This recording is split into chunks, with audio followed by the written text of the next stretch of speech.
Ward 24 and Ward 25 budget town hall for the 2023 budget. Just to let everybody know that for posterity's sake, this meeting is being recorded. So I hope nobody has a problem with that. We'd like to show it to residents at a future time. We do have many residents attending this evening. I'd like to welcome everybody on this very snowy day and taking time out of your schedule and probably shoveling to learn about the city budget. We do have Stephen Conforti, who's the Executive Director of Financial Planning for the City of Toronto, who is going to be making a presentation on the budget. And then Jennifer and I will also be explaining some of the local projects that we have in the ward, in our respective wards, and we will be having a question and answer session as well. So this time, Stephen, I'm going to hand it over to you and take it away. Thank you very much. Thanks. And I'll start off by thanking Councillor Ainslie and Deputy Mayor McKelvie for inviting me and really for all of you for participating in this town hall. Happy to go through this. It's always great to hear directly from the public in terms of questions they have and ways that we can incorporate that as we continue to advance through the steps in the process. So we do have the budget presentation in front of us. This is the same presentation that staff gave when we launched the budget earlier this year. So I'll start walking through all the slides. So if we can go to the next slide, please.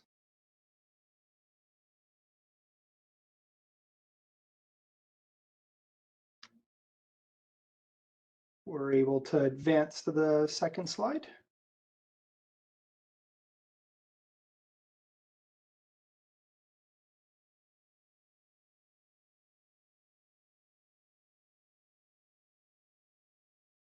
Not sure if we're having, there we go, if we can, sorry, if we can just go to the second slide and I'll begin the presentation. There we go.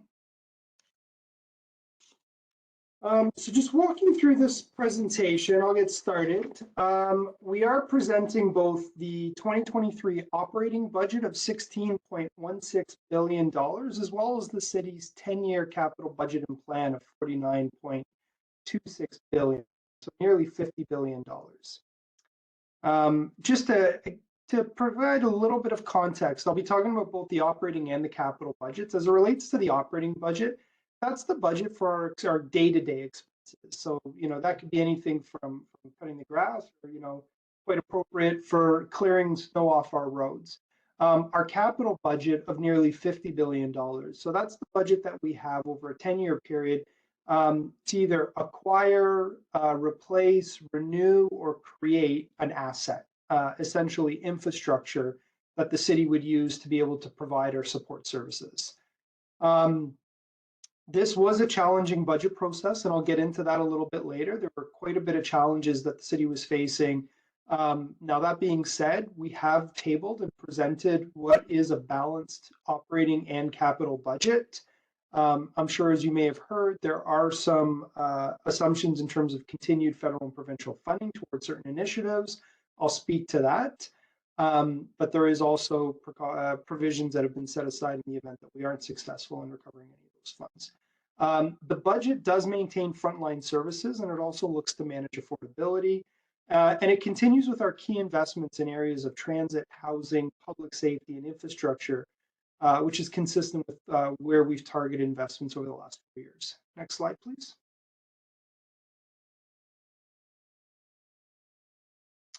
So as we built the budget, and it's similar to what we do every year as we build a budget, we identify what our key priorities are and where we're looking to continue to make advancements. So starting the process, really one of the key and fundamental priorities was looking to ensure that we were maintaining frontline services.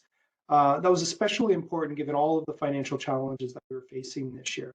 So when we talk about frontline services, it's really across the whole spectrum of about 150 services that the city provides. So things like our shelter supports, roads and road maintenance, long-term care homes. So ensuring that we were preserving the level of service that's provided. Then we were also looking at where we needed to continue to make investments. So emergency services and public safety was a key area. Transit is along with transit obligations, especially with the preparing for the opening of Eglinton Crosstown. Investments of housing in our housing systems continue to be a key priority within the system. was also important that we were looking towards economic recovery as well as managing affordability, while at the same time continuing to address the challenges arising from the pandemic. And I'll discuss that a little bit later. And then lastly, we had legislative requirements where we had to ensure we were providing certain services based on provincial mandates and ensuring we were adhering to those requirements. Next slide, please.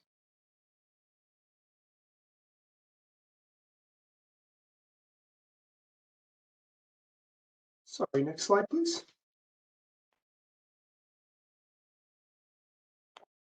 Thank you. So this slide really just speaks to the challenges that we were experiencing in developing this year's budget. So just to kind of give you a bit of context, I've been involved in budgets since 2006, and every budget has always been a challenge. Sorry, if we can go back to the previous slide. Every budget has been a challenge. This year was different. This year, essentially, it was a bit of that perfect storm. Any challenge that we could be facing as we were developing the budget this year, we were facing. And it's likely no different than what a lot of you are experiencing with your own home budgets. We were continuing to face the impacts of COVID-19. Really, those impacts have been felt since 2020, and we continue to see those, especially in areas that are disproportionately impacting the City of Toronto, because of our large transit services, because of our large shelter supports, where we're seeing the greatest impacts.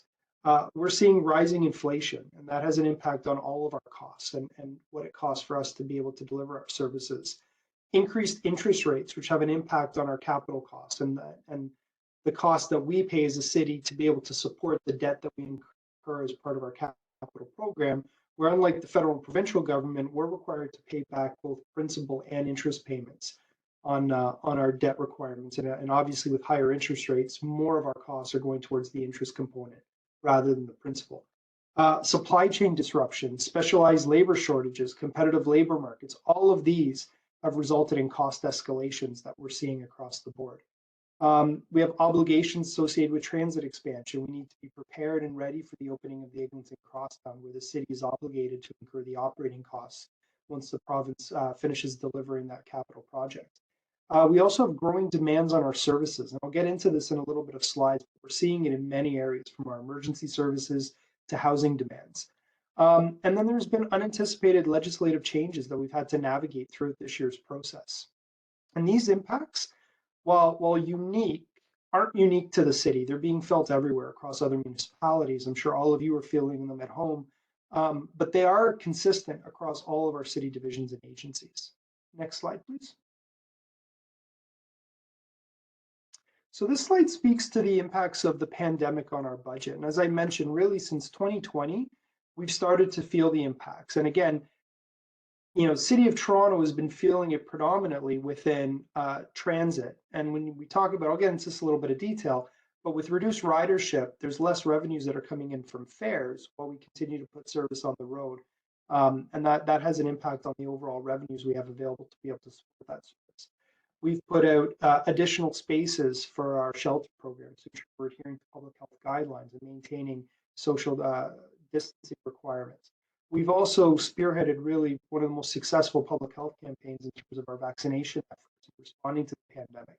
And there's costs associated with that, as well as impacts across all of our other programs and agencies. In total, we've had about $5.5 billion in COVID impacts since the start of the pandemic. We've been able to identify $2.5 billion in city-led offsets and mitigation strategies to be able to manage these impacts. At the same time, we've continued to work with our partners in the federal and provincial government and secure $3.5 billion in funding towards these impacts. If you look at the table here, you will notice the yellow boxes. Essentially, we are still continuing to have conversations with the federal and provincial government on securing the remaining shortfall that exists in 2022 of about $484 million, as well as we're expecting $933 million in COVID impacts in 2023. And again, continuing to work with the federal and provincial government to continue to receive COVID funding supports that enable us to put these services out there that are going to be so critical for the recovery, post-pandemic recovery, and really addressing the challenges that are arising from the pandemic. Next slide, please. A whole of government approach is required to secure long-term recovery. So I've talked about, we have had prudent investments. but really require renewal of a whole of government approach to set the foundation for sustainable long-term recovery for Toronto, our residents, and our businesses. In 2023's budget, and to be able to continue to respond and recover from the pandemic, we do require continued funding from our federal and provincial partners towards our mutual goals of transit, housing and shelters, public health. We talk about downtown and Main Street recovery, our climate action, as well as critical investments in infrastructure. Next slide, please. I'll quickly get into our operating budget next. Next slide. So as mentioned, the operating budget supports our day-to-day services. We have an operating budget in front of us this year of $16.16 billion. That's both for our tax and our rate-supported programs. We also have a capital budget of nearly $50 billion that I'll talk about in the next section. Next slide, please.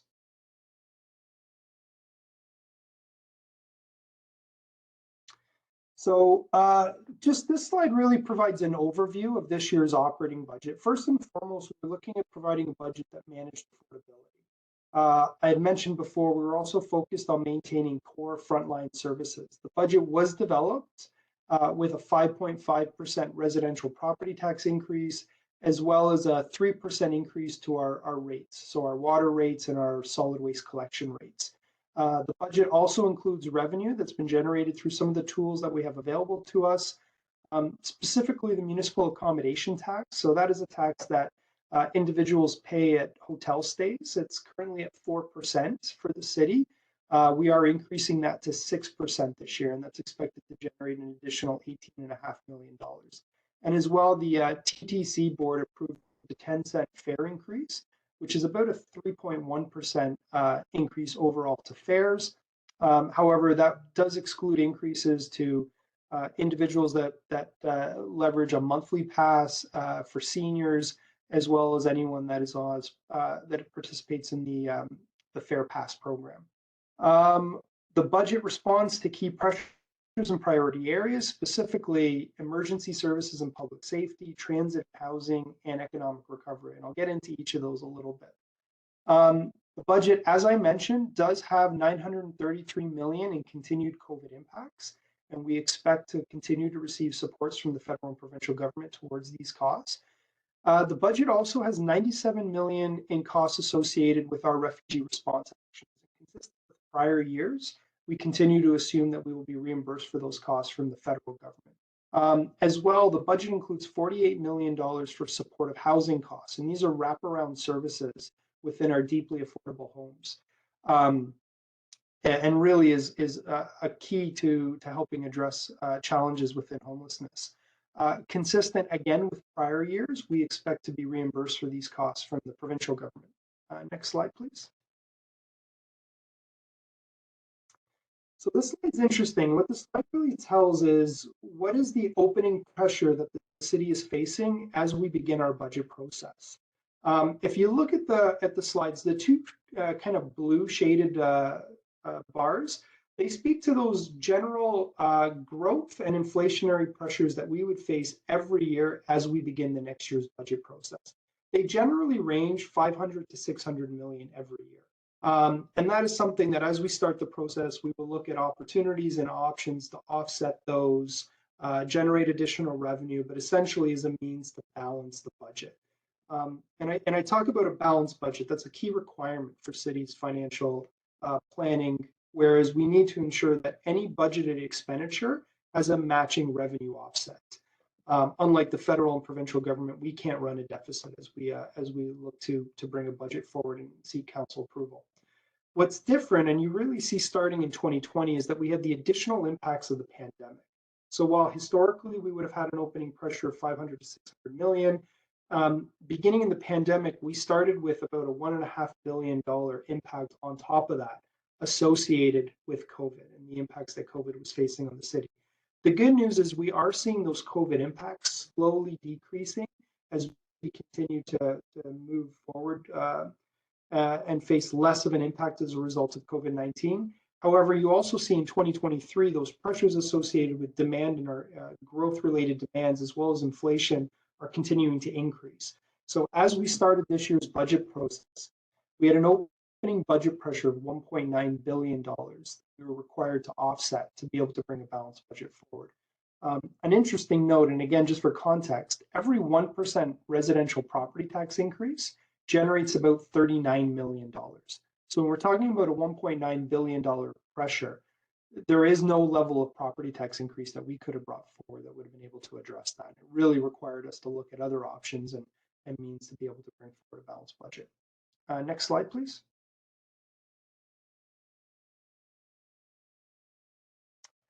So I talked about really how this being a unique year and challenges that we were facing and really what was driving that opening pressure that we had to address. So for inflation, we look at the Toronto CPI rate. Essentially, it's the inflation rate that we see for the Toronto census area.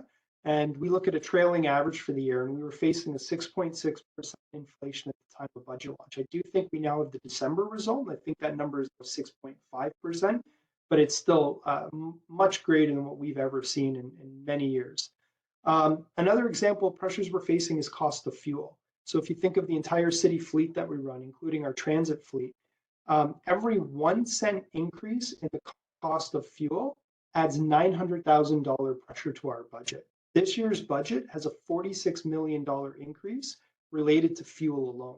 And again, when you think of the fact that every 1% property tax increase generates $39 million in revenue, it shows that you would need even a 1.25% increase just to address the fuel cost that we have. Cost of foods, and again, no different than I'm sure what everyone's experiencing as they're going to the grocery stores these days. We're seeing higher costs of food. Within our long-term care homes, we're seeing about $3 million cost increase for food alone, and that's a 31% increase.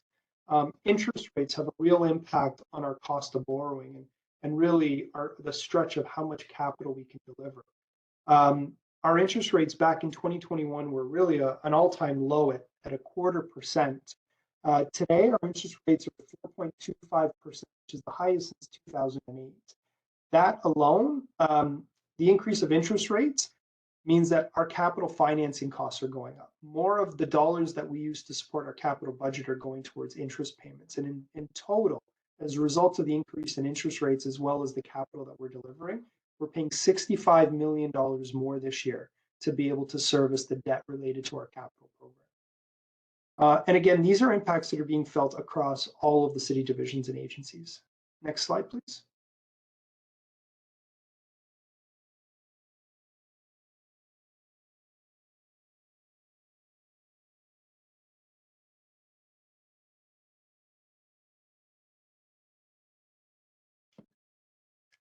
There we go.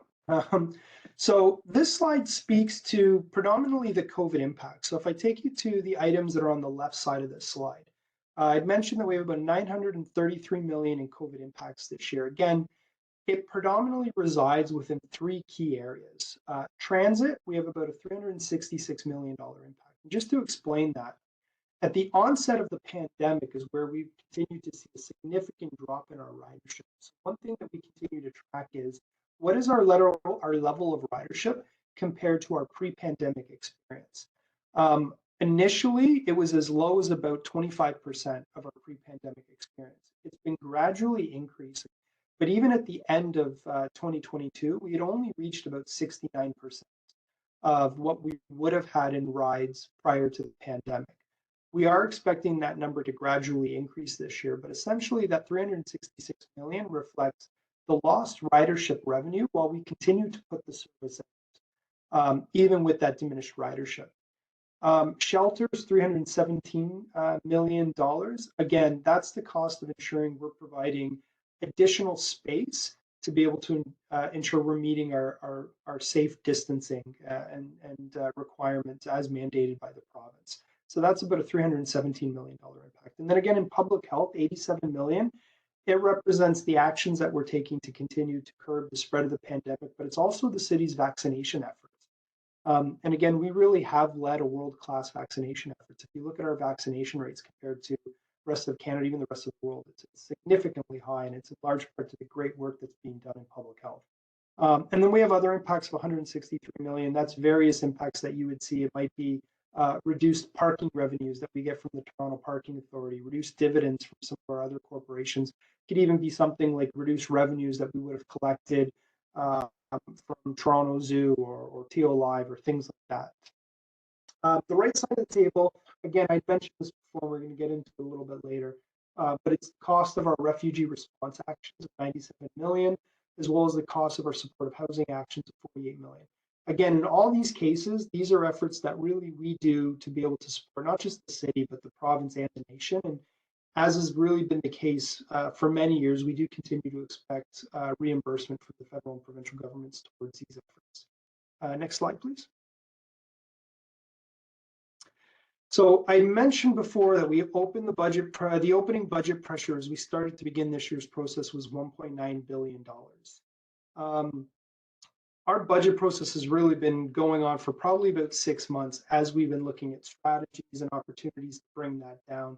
You know, the City of Toronto's budget, I'd mentioned, it's about 16 billion, and we have nearly 50 billion in capital.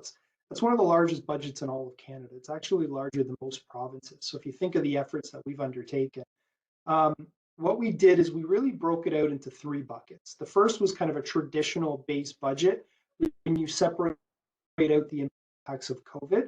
And again, we separated out the impacts of supportive housing and refugee response actions, which we have consistently received federal and provincial reimbursements towards those costs. When we looked at the traditional base budget, we had a pressure of about 786 million.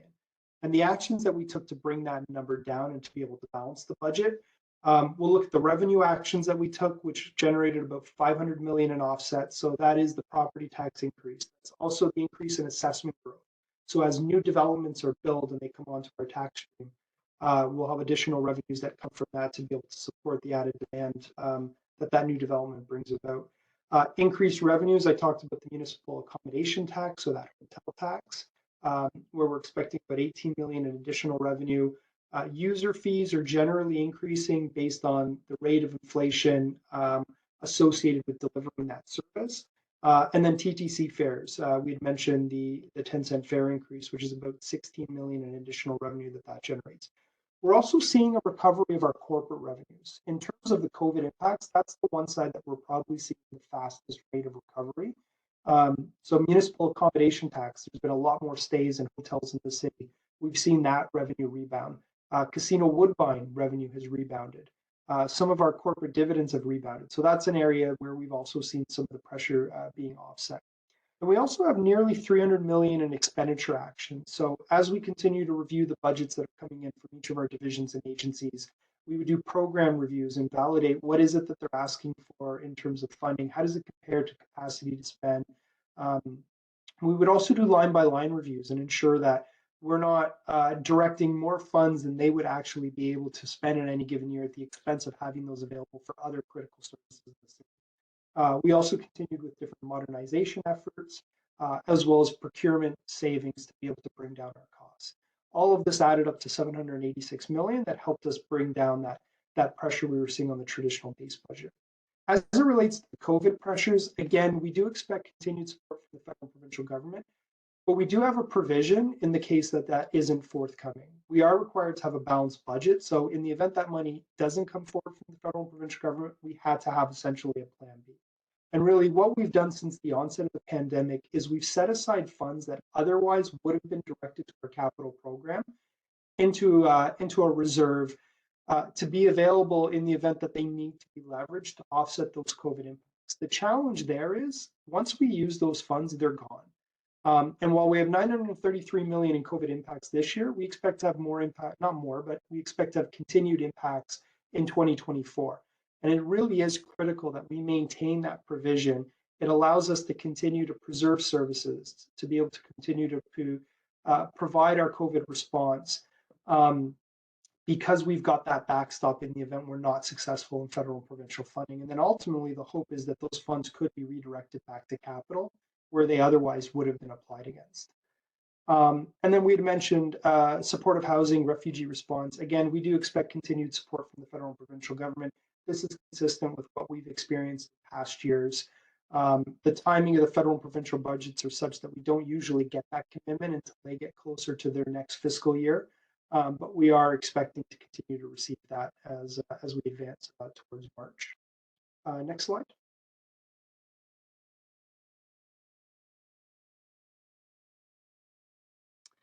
So this is just a high-level overview of our budget, our $16 billion budget, how it's funded, and where the funds are directed towards. You'll see that over 20, or just under 28% of our operating budget is directed to what we call cost-shared social programs.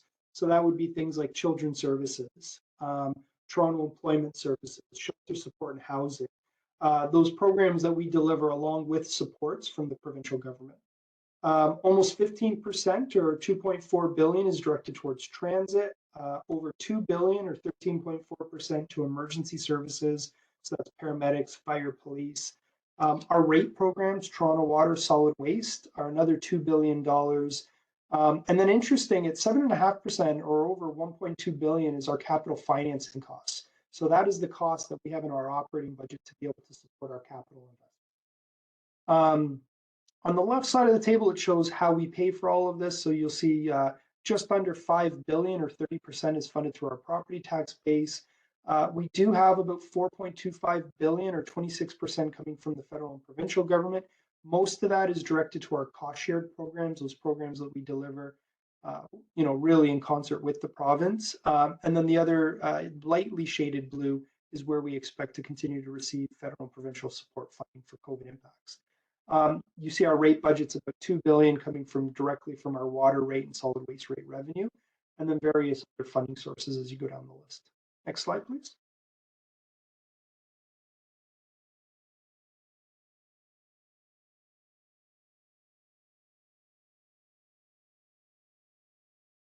There we go. So this slide's an important slide. We added this last year, and it really speaks to services that we deliver in the City of Toronto that are really an extension of either the federal or provincial responsibilities.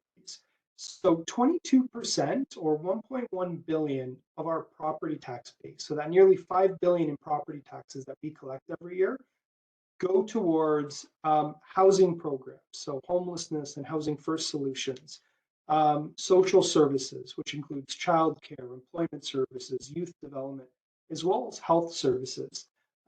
Examples are infectious disease control, long-term care homes, as well as family health.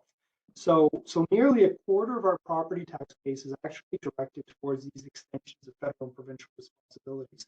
And that's just the operating budget. That even excludes the significant investments that we make on our capital budget towards these areas. Next slide, please. I talked about growing demand and really where our priorities this year, especially on housing and transit and emergency service. So I'll just speak to what we're experiencing in these areas. So as it relates to shelter spaces, what the slide is showing is pre-pandemic, the city provided about 6,000 shelter beds. In 2022, that number was increased to 8,500 shelter beds. And in this year's budget, that number again is going up to 9,000 shelter beds. So really what we're seeing is a 50% increase in the amount of shelter beds that we're providing since the onset of the pandemic. Next slide.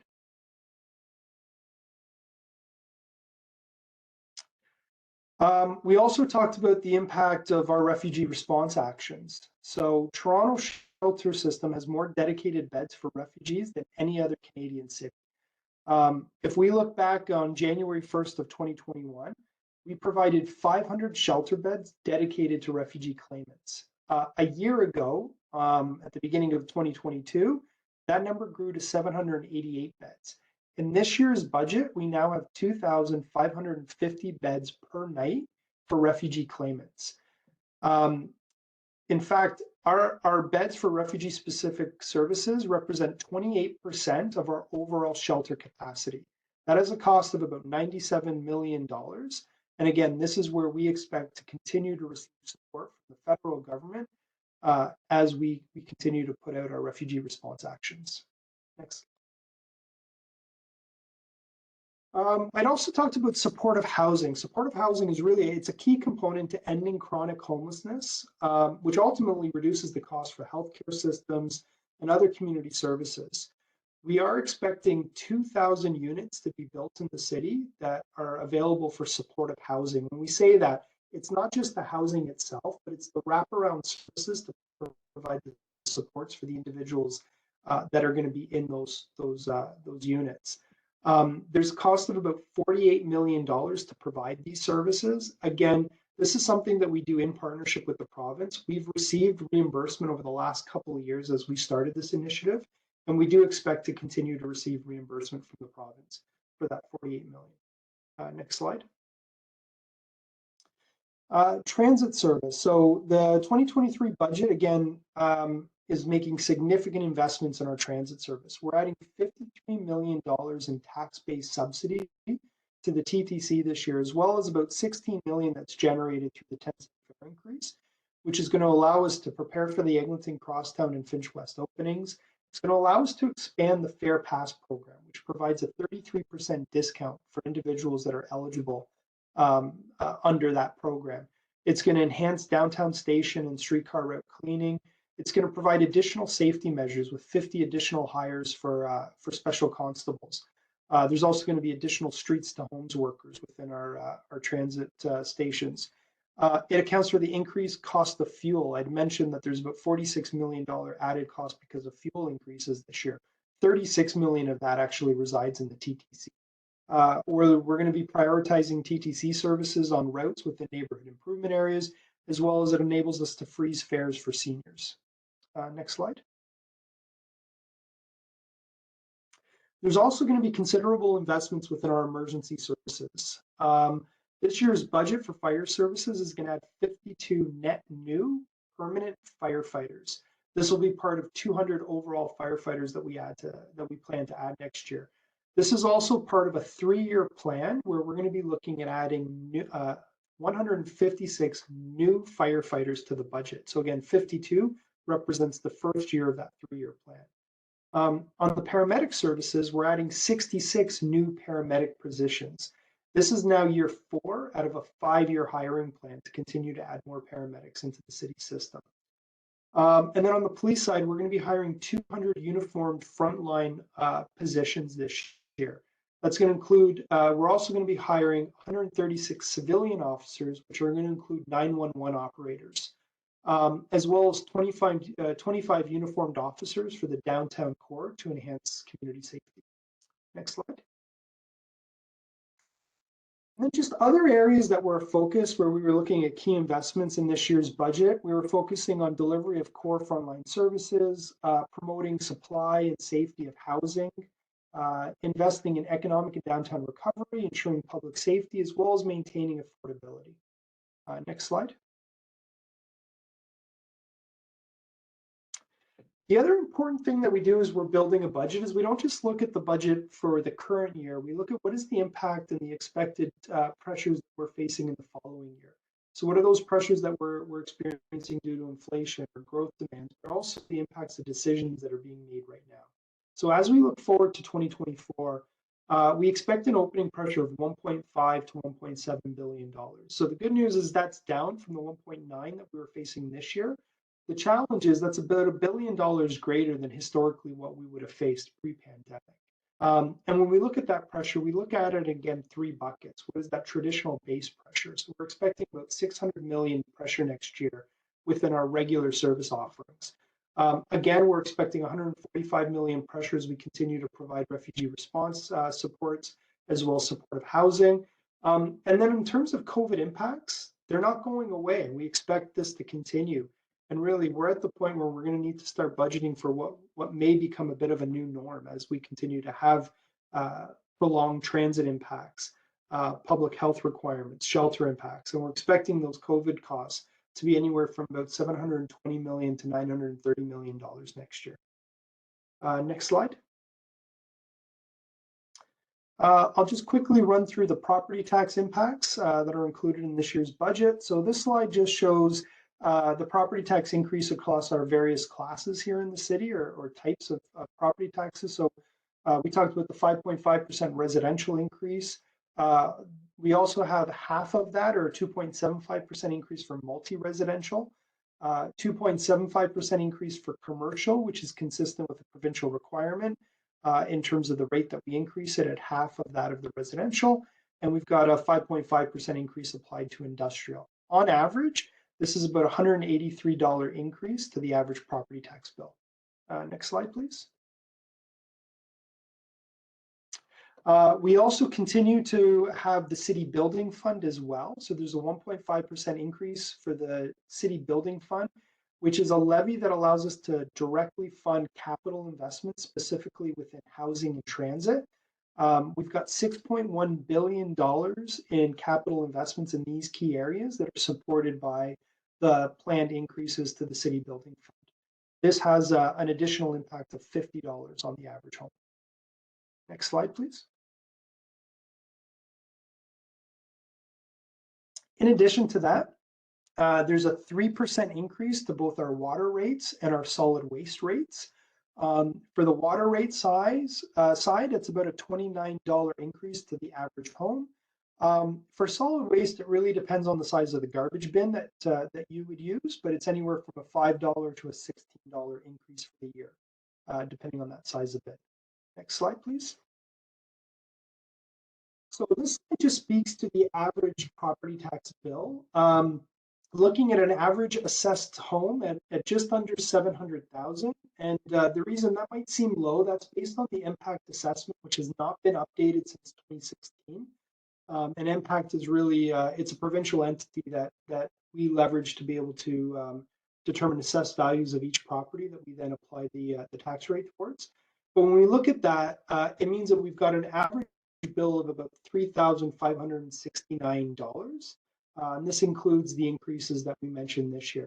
In terms of where those funds are directed, about $992 goes towards our emergency services, so fire services, paramedics, police. To be able to support financing our capital program is about $658. Our investments towards transit would be about $541 on the average property tax bill.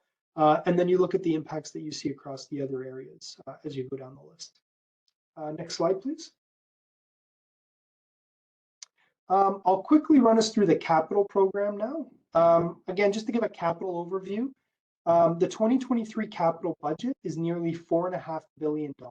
We also, when we do a capital budget, we do over a 10-year planned investments. Our 10-year capital plan is nearly $50 billion. This is the largest capital program that we've ever introduced here in the city. It prioritizes investments in transit, housing, as well as advancing the city's climate action goals.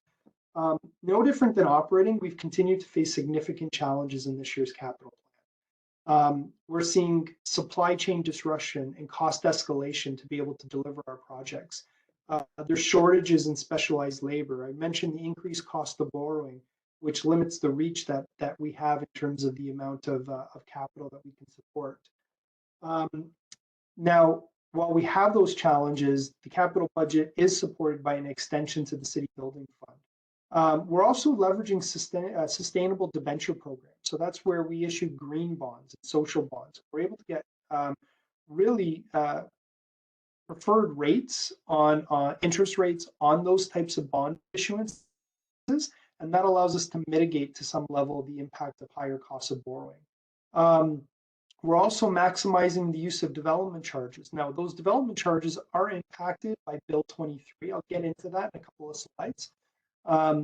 But it's also really important to note that while we're making this $50 billion investment, it not just supports the infrastructure that we need to build, but it creates job growth, and it really supports both the provincial and national economy. Next slide, please.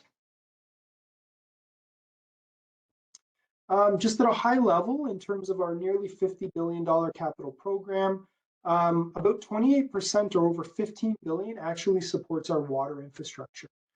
And it's really a testament to the water revenue that we collect and how the majority of that is actually directed to our capital program rather than day-to-day operating costs. We direct about just under $14 billion to transit and transit infrastructure investments.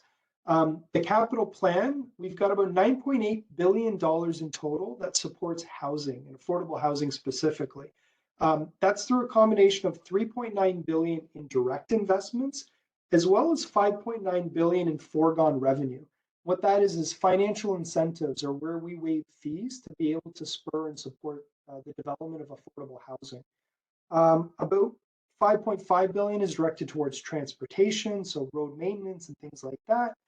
And then you see further down the list other investments that we make. Predominantly, it's supported through utility rates, so our water rate, $14 billion is coming from our water rate revenue to support our water capital program. About $6 billion is supported through debt, as well as development charges and dedicated city building fund. All three of those about $18 billion across. And then you'll see various other funding sources. Federal government provides about $3.4 billion or 7%. The provincial government about $1.6 billion or 3% of our capital program funding. Next slide, please.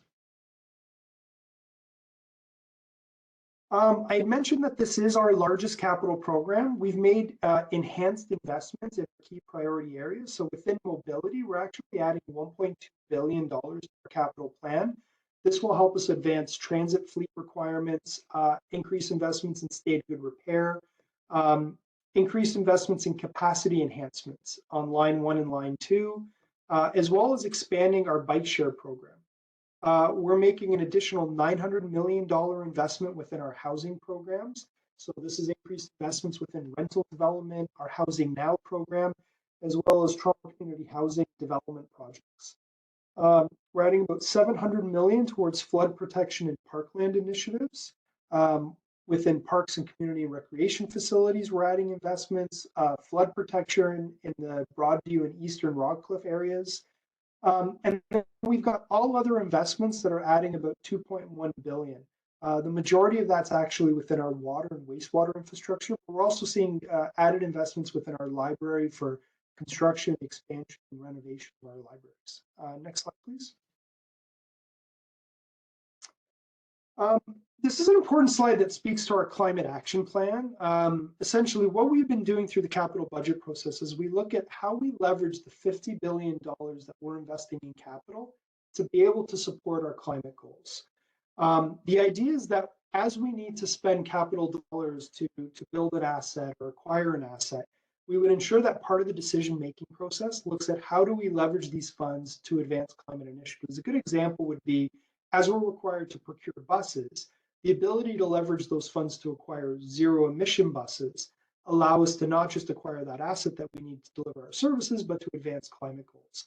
When we look at our $50 billion capital program, $17.6 billion in projects have elements or components that advance our climate goals.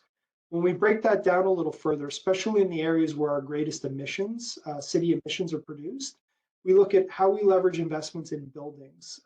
This includes reduced energy consumption and corporate emissions initiatives, work towards net zero carbon plan. We also have investments in our mobility and fleet. So I mentioned the zero emission buses, but also the city's sustainable City of Toronto fleet plan. Then we also have wet weather resilience projects, erosion control projects, landfill control, organic waste processing projects within water and waste. In total, of that $17.6 billion in investments, about $4.2 billion include components that reduce GHG emissions, $5.4 billion supports climate resilience, and we've got about $8 billion that actually supports both. Next slide, please. So the other key focus and area is in our capital plan is our investments in state of good repair. So this is ensuring we're making investments to continue to renew our assets and keep them in good working order. This has been an area where we focused on adding investments. If we look back nearly 10 years ago in the 2014 plan, we had about $16.6 billion invested in state of good repair. In this year's budget, we now have $24.7 billion invested. So that's nearly a 50% increase in our investments in state of repair. And we've been able to do this by leveraging the city building fund, by leveraging the vacant home tax that's been directed to housing initiatives, by leveraging our water rate increases towards investments in our water and wastewater infrastructure. We've been able to, through these means, we've nearly doubled our base investment in transit and transit system upgrades. We added a few years back $1.6 billion to the TCHC building repair budget to be able to invest in state of good repair there. And that allowed us to actually include a further $1.3 billion co-investment from the federal government. We've added about $1 billion over the last 10 years in our fleet replacements, which also addresses our climate goals as we continue to look at that through a green fleet program. And then the considerable investments that we make in water and wastewater to bring down that SOGR backlog. Next slide. So while investing in SOGR has been a priority, and if you look at our capital plan right now, nearly 50% of our capital plan is actually directed to state of good repair projects. The challenge is we've always been faced with the impact of aging infrastructure. A lot of our infrastructure in the city was built in the 60s and 70s. So that's always been a challenge, and where we've seen our backlog expected to grow despite this level of investment. But really, since the onset of the pandemic, we've seen further pressures on our backlog. We've had to pause capital projects to enable us to set funds aside to manage COVID funding shortfalls from the federal and provincial government. We've had supply chain issues and cost escalation, meaning the dollars we have in our capital program are advancing less capital work than they would have. There's specialized labor challenges, increased cost of borrowing, again, limiting the reach of our capital program. What all of this means is despite that SOGR being a priority in our capital plan and the growth in our SOGR funding, we're expecting that backlog that we have of work that needs to be done to grow from 9.5 billion where it is today to 18.8 billion by 2032.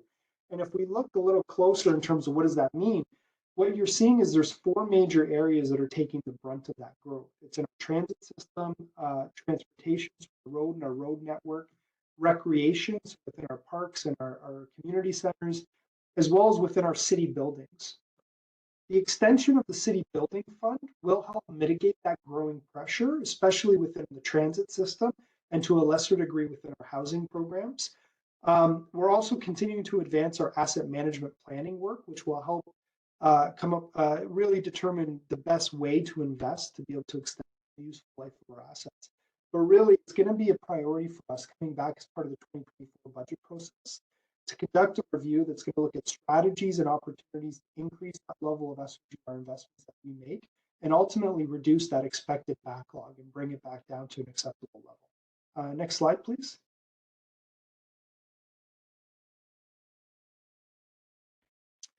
So this last slide on the capital budget really speaks to the impacts of Bill 23.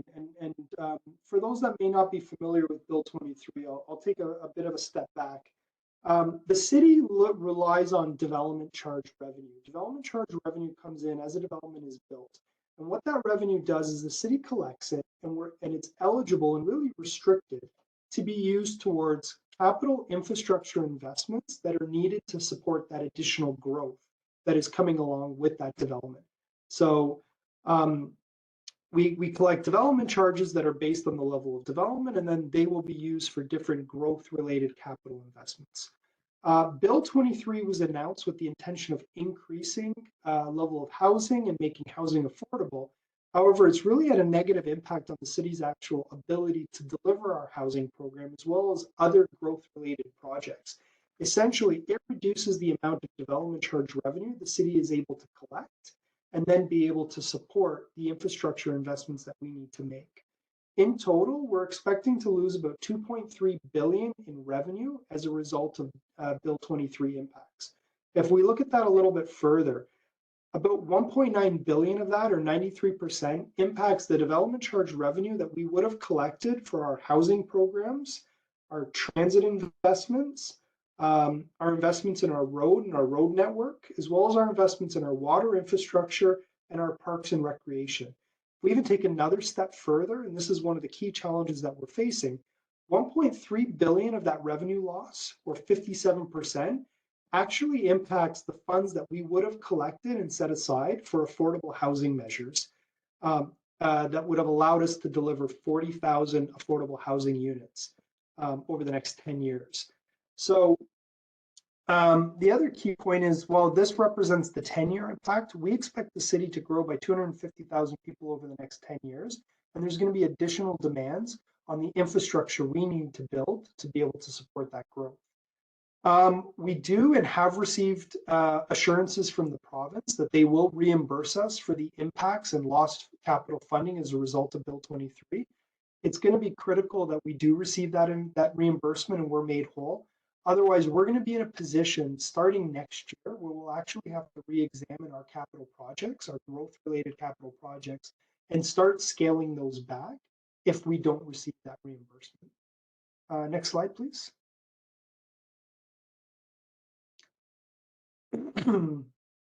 So I don't think I need to run through the summary. I think I've talked about the entire operating and capital budget and the challenges we were facing this year and how we built and developed a balanced budget that continued to focus on our priorities. Next slide, please.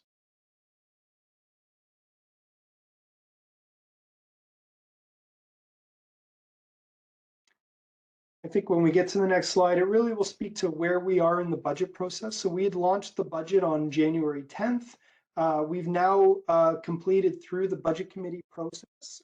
We wrapped up budget committee just yesterday on the 24th. From this point, budget committee made recommendations to the mayor. The mayor will be tabling his proposed budget on February 1st. And then council will get together for a special meeting on February 14th. To consider the proposed budget and ultimately lead to a city-approved budget. So that's it from my presentation. I'll turn it back to you, Councillor.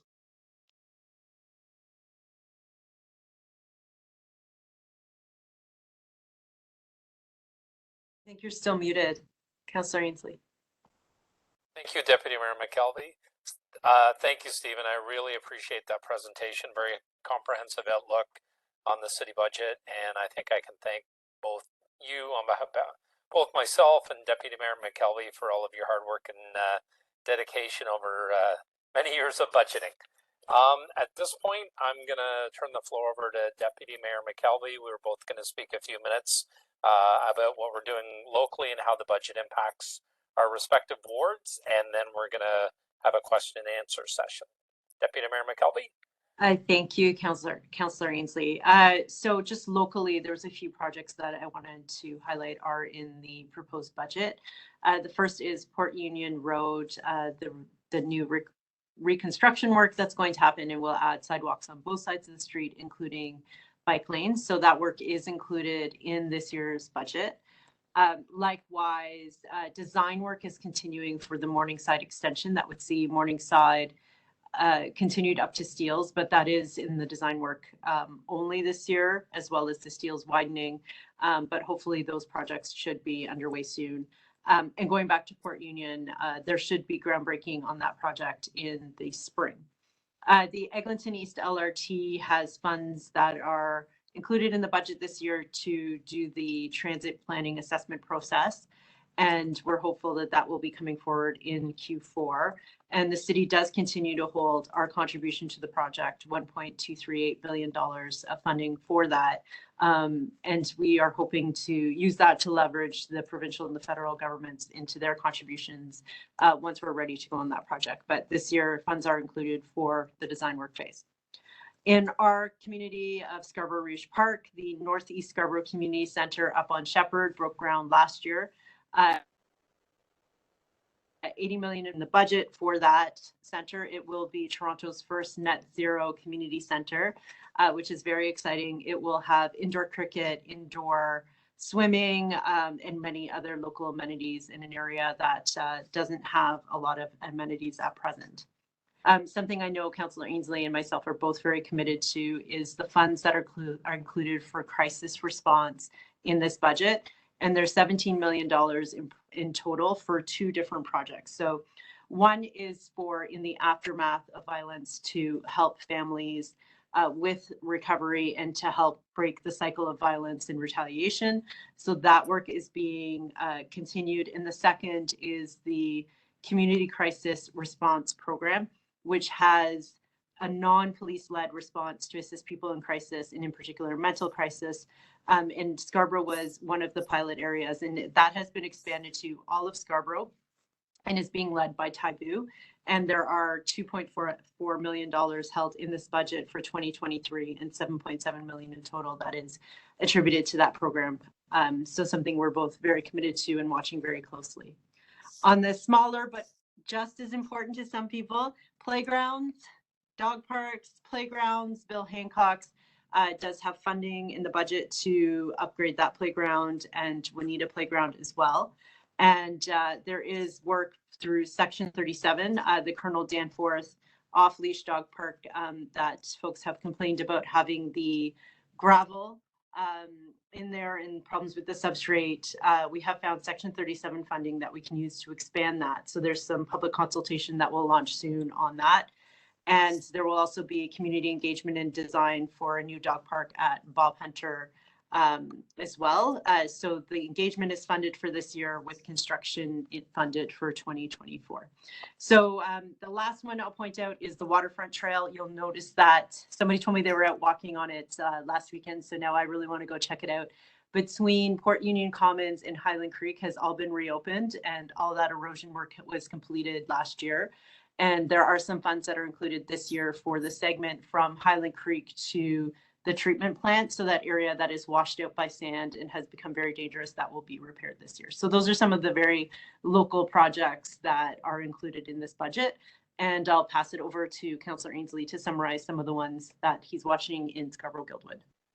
All right, thank you very much, Deputy Mayor McKelvie. Once again, I want to thank everybody for being here.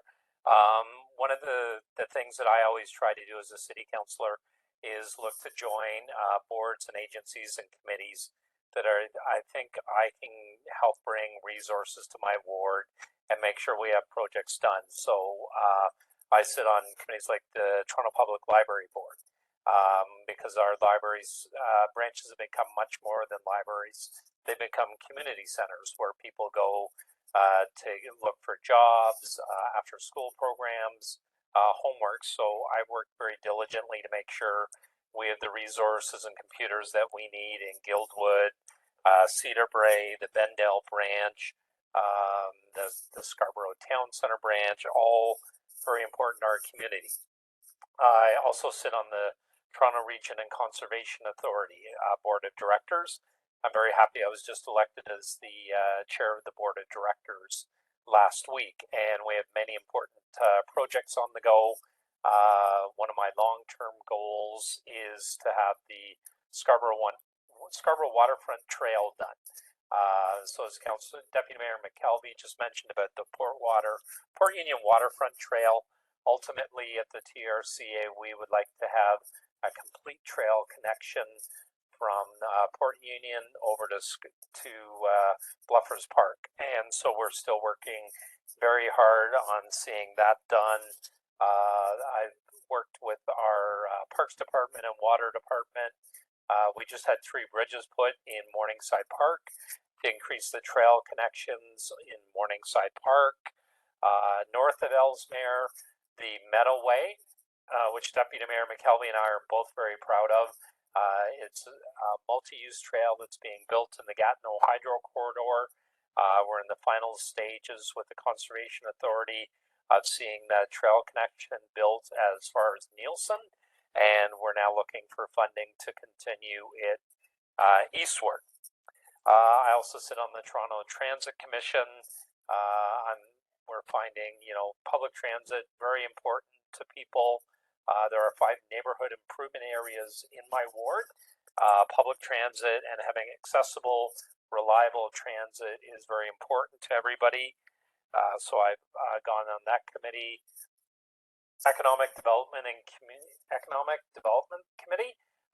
Once again, another one near and dear to my heart. I spent a lot of time in the last term working on business improvement areas in Ward 24. We currently only have 4 business improvement areas in Scarborough. I think we have to do a lot more work in conjunction with the Scarborough Business Association to be improving and supporting our business community. And I continue to work with my residents and staff, bringing forward, there's going to be a new splash pad in Scarborough Village, a new park on the west side of Markham Road at Dale Avenue, working with all of my community associations to make sure roads are kept in good shape, and we have the resources that we need in Ward 24, as I've always said, to have a strong, vibrant community, and I'm going to continue. That's going to be my goal through this budget process and continuing the rest of my term here. So I want to, saying that, I think we're moving on to the question and answer period of the evening. So the question and answer section of the meeting If you would like to ask a question, to please raise your hand by clicking on the hand symbol at the bottom of the application in the control bar, or you can hover over your name on the attendees list on the right side of the WebEx and click on the hand symbol beside your name when it appears. My staff will be muting and unmuting people so they can give their question. And for those of you that have called in, you can press *3 and you will be recognized for a question as well. So when your name is called, a pop-up will appear on your screen asking for permission to unmute you. Please click the unmute option from the pop-up and ask your question, and then you will be muted again after your question to avoid any noise or background interference. So please click the hand symbol again to be removed from the queue. I hope that was everybody understood that, and we're looking for questions.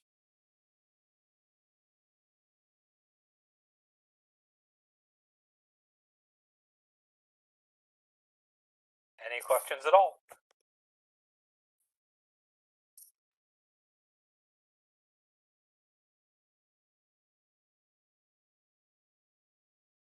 Paul, just look through the list. There's people in the queue. Let me know who's first. So the first person I have on the list is Aleem Tharani.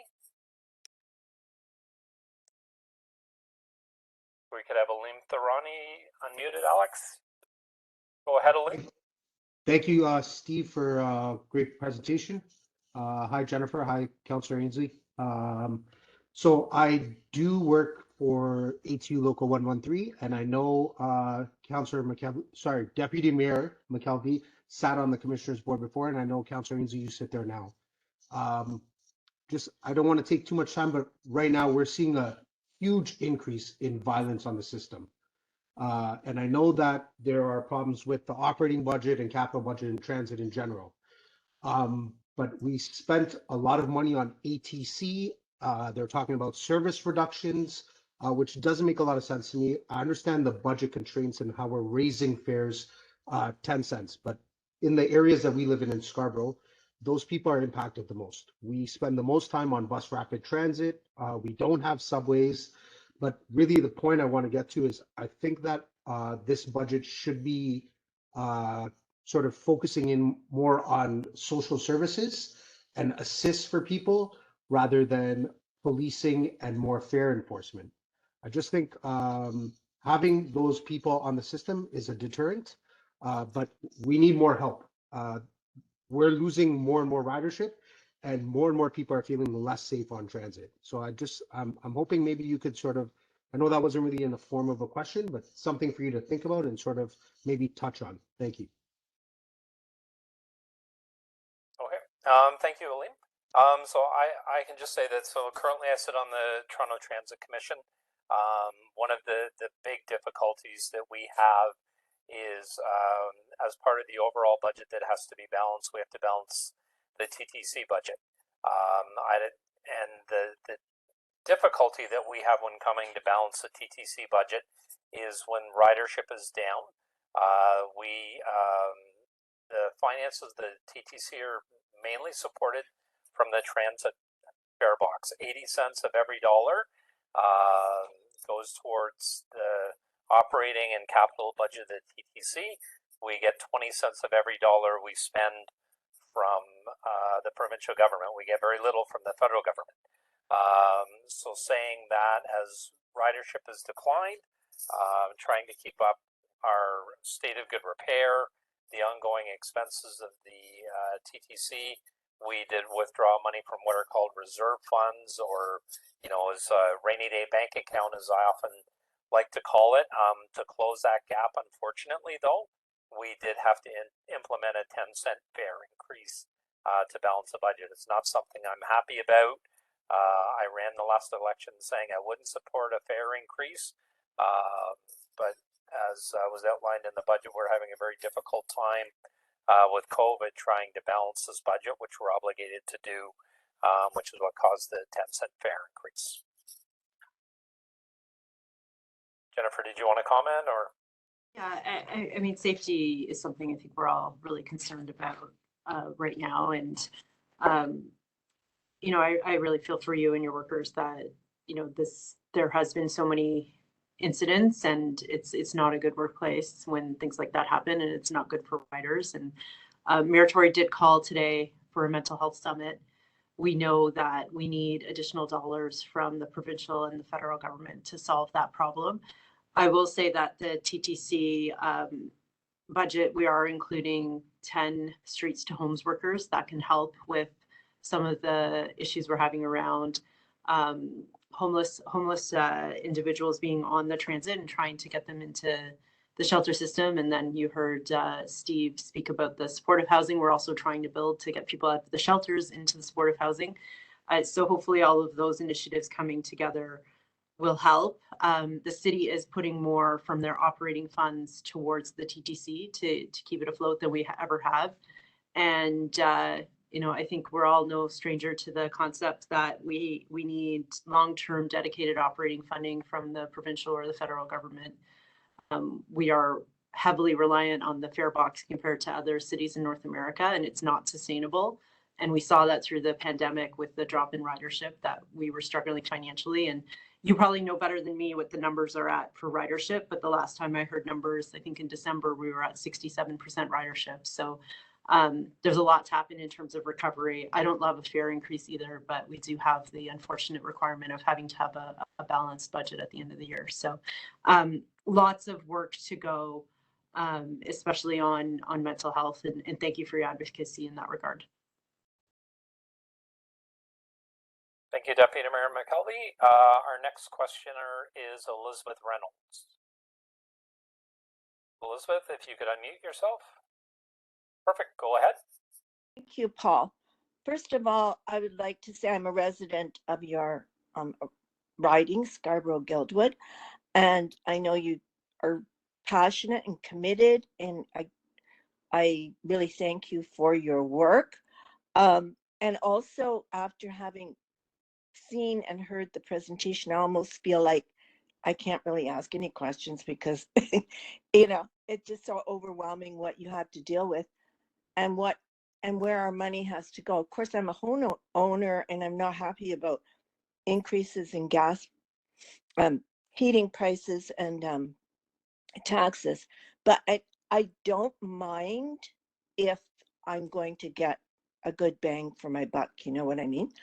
And I'm also because I live in the area and I know you've done a lot of great work and the council has on improving so many things that I've seen here in the past few years, like the playgrounds, like the playground at Cedarbrook Park by the school, and different things which I think are really great.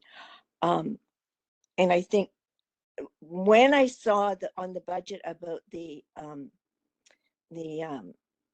sustainable, what is it, the SO something, state of good repair, I was thinking, wow, okay, there's really a lot of work to be done here on with that, with the schools, aging schools, and also like the Scarborough Village Rec Center, Recreation Center. I think that's an excellent hub of activity. Not very much money, I don't think, has been spent on it since like when it was built. But they did get new chairs, I noticed the other day, so thank you for that. But anyway, also so I praise that, and I hope you do more with that. I do have a question about transit. The Eglinton GO station looks like quite an amazing facility. When is that going to be completed? Do you know? Yeah, so thank you, Elizabeth. I appreciate your time and your comments. My understanding, the construction on the Eglinton GO station is supposed to be done late spring, early summer, is my understanding. And on another note, I also want to mention to you, one of the things, you know, in 2018, One of the things that very much surprised me as my ward expanded westward was to look at the recreation centers along Markham Road, Scarborough Village, Cedarbrook, which is at Lawrence and Markham Road, and Centennial Arena, and all three of them not having a gymnasium. I'm surprised that for some reason the former city of Scarborough built recreation centers without gymnasiums. They're one of the few in Scarborough. I've made a commitment to work with our recreation department to either have gymnasiums built, put in the 10-year capital plan. The recreation department is looking at building a new recreation center somewhere in the Markham and Eglinton Center. But you know, those are three, and we're also renovating the Centennial Community Center.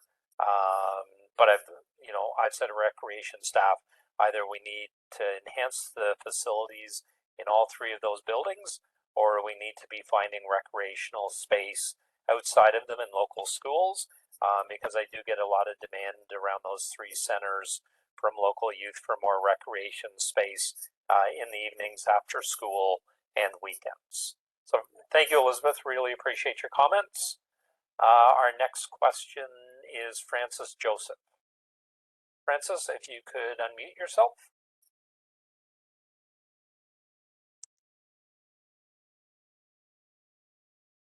Go ahead, Francis.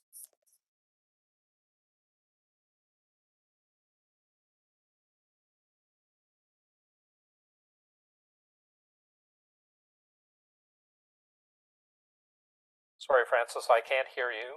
I do see you unmuted. Hear me now? Yes, I can hear you now. All Go right. ahead. So thank you very much for this meeting, and I just have a couple of quick points, and one is just Elizabeth just mentioned about the property tax, which is increased, and that's all good for people who can afford it, but for people who are retired and whose income is fixed, so it does become difficult for the property tax, any increase for that matter. Like nowadays, as everybody knows, that the grocery, the gas, it's, you know, every penny counts. So it's sometimes I feel like it's just like hey, we need some money. Okay, what can we do? Okay, let's increase the property tax. Let's take it from them. So that's fine for people who are earning $100,000 per year. That's fine. But people who got fixed income, it becomes very difficult, even if it's about $50 or $60. So we have to, what we got to do is cut down on our other expenses to pay for the property tax. That's one thing which I wanted to bring. And second thing is, I know Mayor Tory is a very nice person. He speaks very well.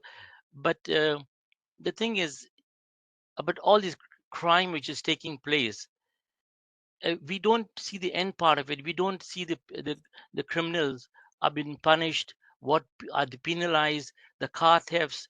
It's after about 10 years' time, there will still be good people in Toronto, but and few bad people who create all this problem. So what the good people are going to tell the children and the grandchildren: don't go out. You'll be mugged. Your car will be stolen. I tell my children, don't buy expensive cars. So I get so scared even to go to the mall, because so what are we doing? I mean, if Mayor Tory, I mean, I worked in different countries. I know what the laws are, how they do. So can we do something about this law? The end it's like, don't give the man a fish, teach him how to fish. To the end, the root of it, to end this one. Every year we see the rise in the car thefts or criminal thing. That's not good for the city. That's all. Okay. Thank you, Francis. Sorry, Jennifer, do you want me to take it first? Sure. Well, maybe actually, can we get Stephen to just outline the property tax relief programs and the rebate programs, and then we can add from there? Absolutely. So I'm glad you raised this. There's actually two programs that the city has in place. So there's a tax increase deferral program, and that's eligible for seniors who have household incomes of $50,000 or less, or persons with disability that have household incomes of $50,000 or less. There's also a tax increase cancellation program that we have here in the city. Again, that's eligible for seniors, age 65 and older, with household incomes of 49,361 or less, or persons with disabilities with that same annual household income. All right, thank you, Stephen. And also, Francis, just from my perspective, so you know, I understand your concern about property taxes. Myself and my family were in a single-family residential home, paying the same property taxes that you're paying, and you know, just one of the things that we don't do with our property taxes is they're basically designed to cover our expenses, to cover the city of Toronto's expenses. We're not trying to make a profit off of anybody, but basically it's to cover our costs, to cover the state of good repair that Stephen talked about, the interest that we're forced to pay because we have to balance our budget. And as I always like to say, get the best bang for your buck. And we put those policies in place that Stephen also mentioned because we do recognize that people are on a fixed income, in particular seniors that might be asset rich, living in a house, but not having readily available cash flow to deal with all their expenses. We don't want to see anybody evicted or out on their house, or but we want to make sure you have the services you need, so you're in a strong, vibrant community. And along with that, when you talk about crime, that's another one that I know. I can't speak for the Deputy Mayor McKelvie and I, but we're both strong supporters of the Toronto Police Services and the men and women in 43 Division and all of the work that they do. We actually live in an area in Toronto which has one of the lowest crime rates in the entire GTA. And I'm very proud of that, and I'm proud of all the people that work in 43 Division and protect our community to keep it low. We do have things that do happen in the community. There have been shootings, and we've had a spree of carjackings of the police. We're very quick to find the resources to end them. I think they do excellent work, and I'm very proud of them. And I hope they'll continue to keep our community as safe as they do. Deputy Mayor McKelvie, did you want to add anything? So I'll just add that in addition to the property tax program that Stephen outlined, there's also programs that are available for Toronto Water, Solid Waste, and the Fair Fare Pass for TTC riders. So those are things that individuals on fixed or low incomes could consider. And along the community safety, I did mention earlier the crisis response teams. There is funding for violence prevention, so dealing with victims and families in the aftermath of violence to try to break the cycle. There's also all of our different programs at the City of Toronto are coming together under something called SafeTO. So it's about finding more efficiencies in those resources. And there are the violence prevention grants as well that we were awarded starting 3 years ago. And those will be opening up again next year for more applications. And those are programs where community delivers programs for community, so designed by community, implemented in community for violence prevention. So there's a whole bunch of things that are happening both at the city level, but then also Mayor Tory is continuing to advocate for bail reform as well, because a lot of the problems we see are individuals that are on bail, have broken bail conditions, but there's just simply not enough resources there around enforcement of that. So those are different things that are in the works, and hopefully will start to lead to some improvements. Thank you, Deputy Mayor McKelvie. Our next questioner is Alan, who I believe is on the phone. Alan, if you can unmute yourself. There we go. Good evening, and thank you very much for having this opportunity. I'd like to ask a question about the priorities that the council that are in Mayor Tory's budget. And let's face the fact that it's Mayor Tory's budget and not your budget. So, you know, you're both free to raise questions about it. And the question is about priorities for Transform TO, which deals with our environment. There's a 10-cent per ride increase for each person who uses the TTC and pays that appropriate fare. But for people who drive a car downtown and use a Green P lot, there's no increase. What are we trying to encourage and what are we trying to discourage? We have a plan of, under Transform TO, getting to $0 for people riding transit because it's environmentally the best way we can go. But in this budget, we're penalizing people who take the TTC and rewarding people who take the car who have already received a gas tax rebate from the government and who have already received a vehicle registration gift from the government of Ontario. So what are we trying to encourage and what are we trying to discourage? It looks to me like we're putting ourselves even further behind in trying to achieve our environmental goals by asking people to pay more for the TTC. Do you have any comments about how this is going to play out in the long term? Are we going to continue every year increasing TTC fares when we've said we're going to decrease them? My question. Sorry, I've taken so much time. Did you want me to start with that one, Paul? Sure. Councillor Ainslie, sorry.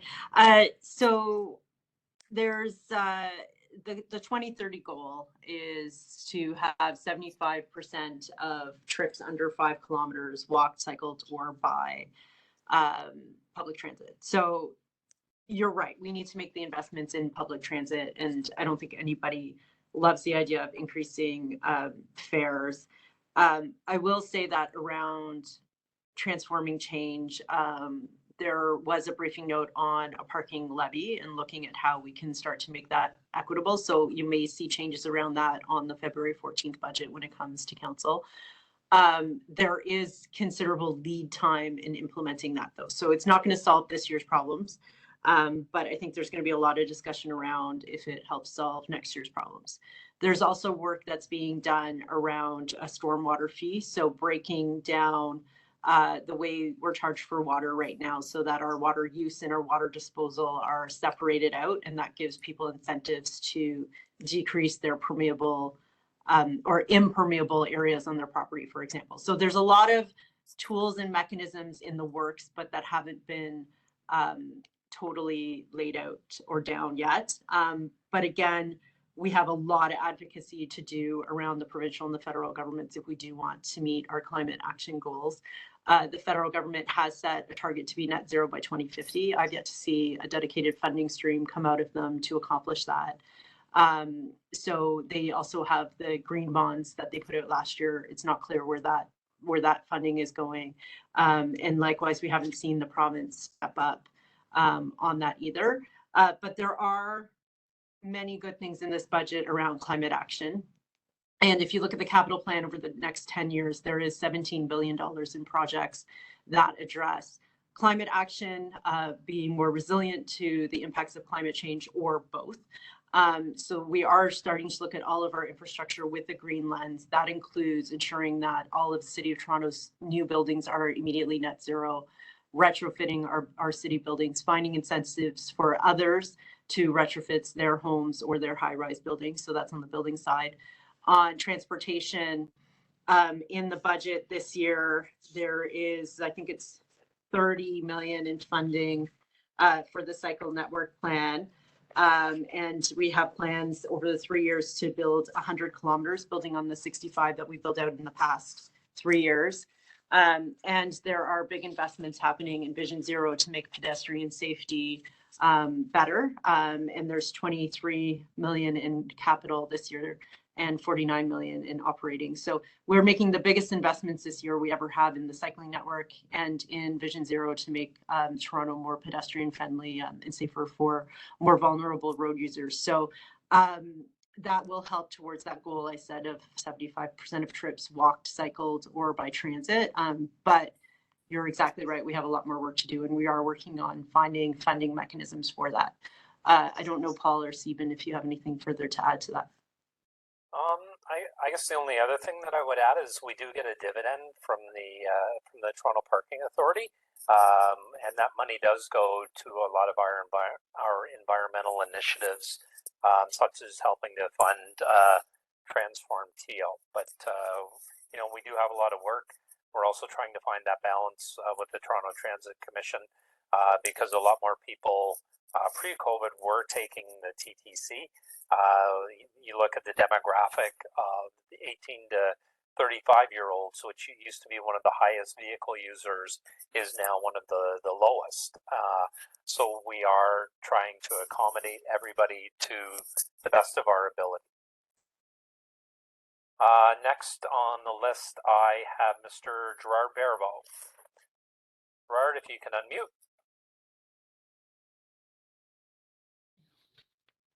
Good evening, sir. Hello there, Paul and Jen. Happy New Year, by the way. Happy New Year. My question specifically has to do with mechanical leaf pickup that's being proposed as not being done anymore in the heavily treated areas along Kingston Road, and then there's also a section in Etobicoke. I can remember back 20 years ago when after amalgamation, the same proposal came up to cancel it. And when the mathematics was done on looking at what the cost benefit analysis and how much it cost to do, it was beneficial to the city to do the mechanical leaf pickup. So what has changed, and is there any chance of looking at this analysis of the two ways of letting the seniors and that buy the paper bags, stick them out in the street versus mechanical leaf pickup? Yep. Thank you for that question, Gerard.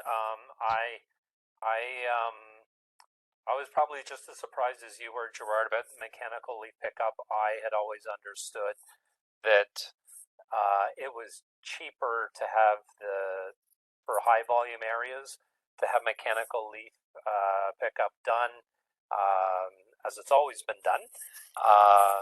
The budget, my understanding is it's been transferred from the transportation department to the solid waste department, and the number crunching that was done has decided that it's cheaper to have it picked up at the curb. Saying that the onus is on the homeowner now to bag their leaves and have them put out at the curb. I will take your suggestion back to City Hall and see if there is something that can be done for seniors, because there are a lot of seniors in the area, in my area, and I believe part of Deputy Mayor McKelvie's, and Etobicoke, it's a large number of seniors. So I will take your suggestion back to City Hall and see what can be done as this program's phased out. Jennifer, did you want to add anything, or? No, I mean, I think that's good to ask about that question. I will say we're also looking into, I've put follow-up questions in about the ditches and where there was mechanical collection through the ditches, because people aren't physically always able to climb into those. And so I'm still waiting for some answers around that, but it does look like they're treating them separately, and they were separate equipment recently. So lots of questions still coming out on that, and we'll continue to follow up. My next question, or our next questioner, is Amir Hussain. Amir, if you could unmute yourself.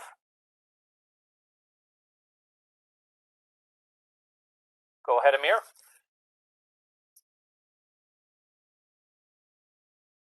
Isn't me? Yes, I can. Yes, we can. And I have to inform you that I am in Bangladesh. I am in Dhaka city now. So from there, I am joining here. So good evening to you, and from my side, it's a good morning. Welcome from Bangladesh, and good morning to you as well. Thank you for joining us. Okay. My first question will be that, okay, we are talking about TTC, TTC Toronto Transit Corporation, but this transit is now going beyond Toronto, outside of Toronto also, Vaughan or on the north side.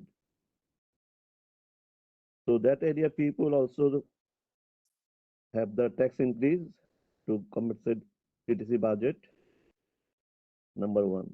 Number two, I have some observation, and I'm sorry I could not write you. I was trying to write you last 4 years, so I'm still could not manage time. So if you visit sometimes through the Poplar Road in the which goes to Guildwood, that one you will find very few patches of repair, but car will bump so many. Why? If we say speed breaker is the convex type of speed raise, on the other side there is concave, that means downward curve. So the Poplar Road have so many downward curve, you do not see that there is something on the road, but your car will bump. How it happened, I tried to analyze. Last 3-4 years back, or maybe 5 years back, Bell Canada have done the fiberworks line, and that maybe they crossed the line without cutting the road, but underneath the road to go from this side to that side, and that may be required to go, say, I don't know exactly what is they have to go, maybe 2 feet down, but they maybe have done 1 feet down. So when we run our car over that, on the time it is slowly replaced. That's why the road become so much bumpy, but there is no patchwork that much on the top. And those are coming from these things, I believe. So, okay, another one I forgot. So okay, that's now for. Okay. Thank you, Amir. I will give you my word. I will have a look at Poplar Road. I'm in and about the ward all the time. I will have a look at it. And people on the TTC coming from outside of the community, they do pay their fares. We have the same operational expenses if you ride the TTC, whether you're in Toronto or outside of Toronto. One of the things that we are looking at doing are connections. So, Metrolinx is looking at a bus line from the Oshawa Town Center to the Scarborough Town Center. We have a bus from Durham now that goes into the Toronto Zoo. So we do understand there are expenses for people that use it from outside Toronto, but they are paying the same fares. But I do appreciate your time, Amir. Thank you for waiting patiently and calling in from Bangladesh. Our next questioner is Cadwallader, who's on the phone. If you could press unmute yourself, Wayne.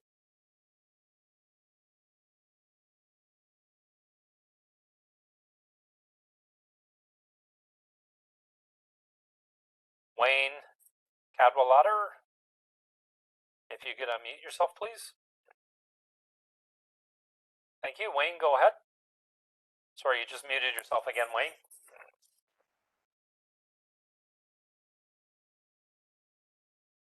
Wayne, if you could unmute yourself.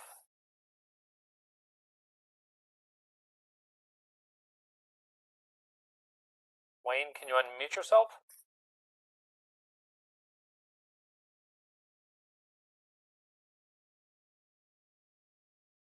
Sorry, I'm going to come back to Wayne. The next person on my list is also phoning in, Tina Volpe Tagliola.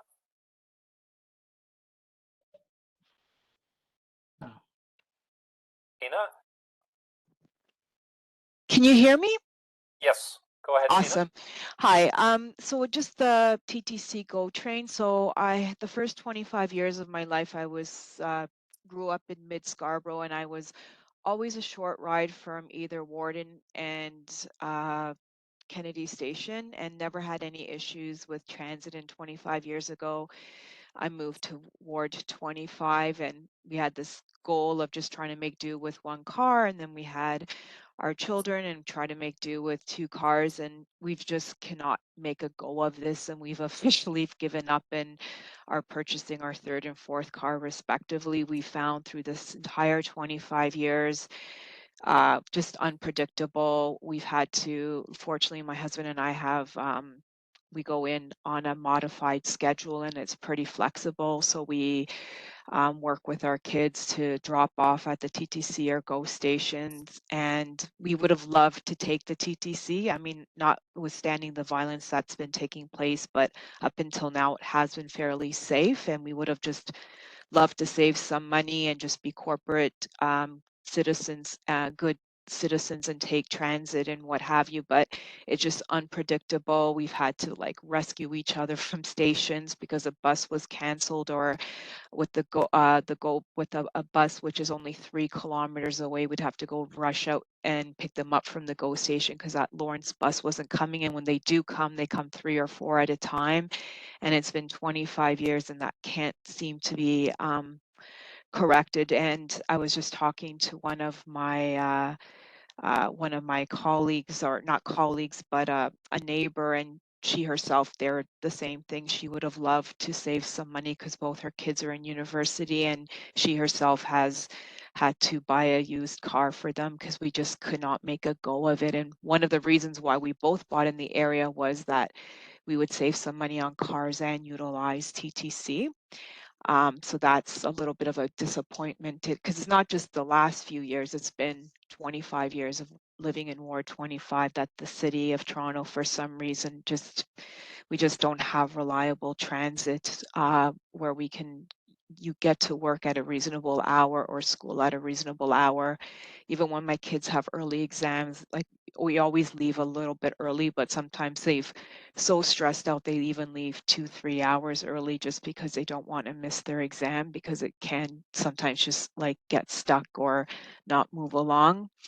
And you made a comment about 43 Division, and I don't want to be a tattletale or a snitch or a troll, but my window, we basically live meters away from it, and it's pretty frustrating to see there's about 2 or 3 churches, and it's on a routine where they're not just there for 5 minutes, but there's 2 or 3 police cars all together just chatting away. And as budgets get increased for policing, I just think there's room for improvement of, especially with 43 Division, of managing their officers better. Like it's not just the church near across from the station. I've gone to Food Basics. I've done my grocery shopping. I've driven back and they're there. I've the one that the church that's close to my house. I can see them there for hours. And when I've dropped off my son to work at a camp in the area, they're like just talking, 2 or 3 cars just side by side, just yapping away. And it's pretty frustrating when everyone else is feeling the crunch and having to workload. And I feel like they're just getting these budgets. And I think there's room for improvement in managing these officers a little bit better. Now, I'm not saying it's every single officer, and it's probably frustrating for them, the ones that are working, to have this downtime. I just don't, and like I said, I've literally witnessed where they're not just talking. Like I said, I've gone grocery shopping, I've come back and they're there. I've gone for a walk, I've passed it twice, like my 45-minute walk, and they're chatting. It's not like, oh, they're just catching up for 5 minutes. They're literally there for hours. So that's a bit frustrating. So that's my concerns for someone that lives in Ward 25 with respect to having to give up on transit completely.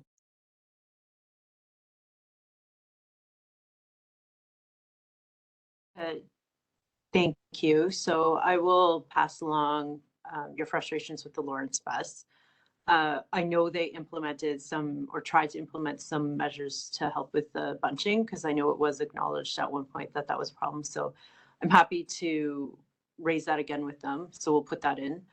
And then likewise, I'll pass your feedback to the 43 Division superintendent. And I know you mentioned that it was more than one car. I will say I did ask once, like, why you sometimes see cars when it's just one car alone. And what I did find out is after calls, they don't go back to the station. They'll just kind of pull into a local parking lot and catch up on their paperwork and their notes there.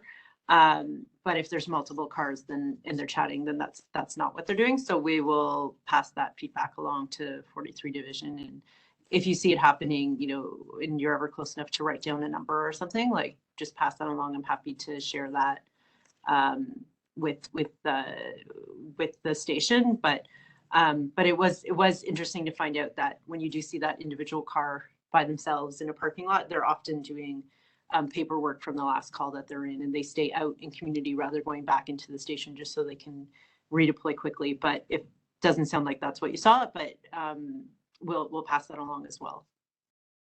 Thank you. Thank you, Jennifer. Our next questioner on the list is Peggy Witt. Peggy, if you could unmute, please.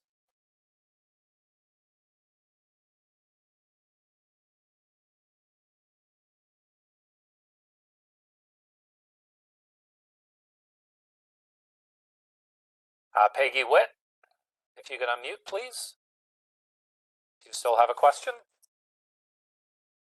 Go ahead, Peggy. Can you hear me? Yes, we can. Okay. What I said in the beginning, I thought this was more giving input to the budget than questioning it. So I'm going to make a couple of comments instead of just questions, if that's okay. I'm really rather concerned about the homeless and mental health issues. I think, you know, what we're seeing in the TTC, people sleeping in the subway, in the TTC, in parks, mental health. I think we should be focusing our budget on those kind of things more than the police. I agree with some of these protesters. You know, I think there's been studies done. You need better infrastructure to solve our problems, helping the homeless, helping poverty. So just throwing more money at the police, I don't think is going to help. Sorry, maybe you can comment, because you know, I know you're going to vote for the budget already. So, you know, and it's not very democratic giving Tory so much power. I'm really frustrated with the Ford government and some of these political shenanigans that are going on these days. Yep. Thank you, Peggy. I really appreciate the feedback. You know, I sit on the Economic Development Committee, and we look after the shelter system, and it is a huge concern for us. And as Stephen outlined in the presentation, you know, the largest city in Canada, people come here from all over, sometimes from all over the world, looking for jobs, looking for housing. And if they have a problem or something happens, they can't get that job, and they end up homeless. And you know, we have refugees coming from all over the world and can't find a place to live, and they end up in our shelter system. One of the difficulties we have is we can't fully support the shelter system without the provincial and federal government supporting us. And you know, I think Deputy Mayor McKelvie and I, you know, we spend an inordinate amount of our time talking with MPs and MPPs, you know, basically begging for money. You know, I know John McKay, our MP, he says to me, you know, what do you need? And I said, well, I need a check, John. I need the federal government to step up and help pay for housing, transportation, our health services, all which we can't support on municipal property taxes. We need the province and the federal government to come to the table. You saw the one slide deck where the number of people in our shelter system, refugees, has almost quadrupled over the last 3 years. You know, and we don't want anybody sleeping on the streets. I would be very happy if people weren't sleeping in our parks. You know, you see them in tents. You know, we have shelters now in almost every ward across the city. It's a huge concern for everybody. Deputy Mayor McKelvie, did you want to add anything? Yeah, I mean, I will just add that, you know, we do have some ambitious plans that do, just echoing what Councillor Ainslie said, do need support from other levels of government. We are hoping to build 40,000 affordable homes, and that includes 10,000 homes, supportive homes. And the supportive housing is particularly important because that gets individuals moved from the shelter system into a more permanent housing that has wraparound supports. As for the budget and funding and funds in the budget, there are some things that I am excited about, and that includes the 17 million for the crisis response programs, including the one that is being rolled out in Scarborough to help with mental health calls. The TTC is including 10 streets to homes workers that are helping with the homelessness on the TTC and trying to get those individuals into shelters and then eventually into the supportive housing that becomes available. So we do need to keep the advocacy up to the other levels of government as well, because we have ambitious plans, but we can only realize those with additional funding from those levels of government. Thank you, Deputy Mayor McKelvie. Our next, I'm going to go back to Wayne Cadwallader. Hi there. I have several questions. One is on the budget itself in terms of the debt. What's the weighted average interest cost in the debt? Is any of that variable interest rates? And if it's variable interest rate, why was it not locked in a year and a half ago when interest rates were at basically a 200-year historical low? And then another one is you talk on page 49, I believe it is, that the percentage of household income, is that gross or net? The reason I ask that is if you look at the amount of taxes people are already paying from the income taxes, then you have HST, and then you have all the other gases and the CO2 tax, which is driving inflation, et cetera. The tax bills are piling up a great deal, making it much more difficult for the average person. And then three, we talk about these bike lanes, what was it, 100 miles, I think was mentioned. And yet I look at, say, the bike lane from Woburn Collegiate along Ellesmere that's now been built out, moving towards Nielsen Road with nice, pretty lights and everything. And yet in all the years I keep driving by there, I've never seen a cyclist on there, and none of my neighbors have seen cyclists on there. So the usage appears to be either negligible or zero. I talked to a friend of mine who lives in the West End, the same thing. So you could take that money being built on bike paths out in the burbs and redirect it to mental health, and if that's the case. And the homeless situation is being exacerbated by the sheer number of people coming into Toronto, which is a federal policy, I understand. And so you've got the Liberals are basically saying let's bring 500,000 people in. The pressure on the supply chains, housing, hospital beds, infrastructure, education is enormous, and yet the absorption rate for that is much lower. And so to be able to absorb that, we're going to have with problems because supply demand is out of whack, where demand is exceeding supply. And so that's going to just cause more and more problems for a lot of people in the city of Toronto, and this is not going to end well in the long run. So I guess, how is the city thinking about that? And how are they approaching talking to people like John McKay and so on, saying, hey guys, slow this down, this is leading to problems? Or do they even understand that potential problems?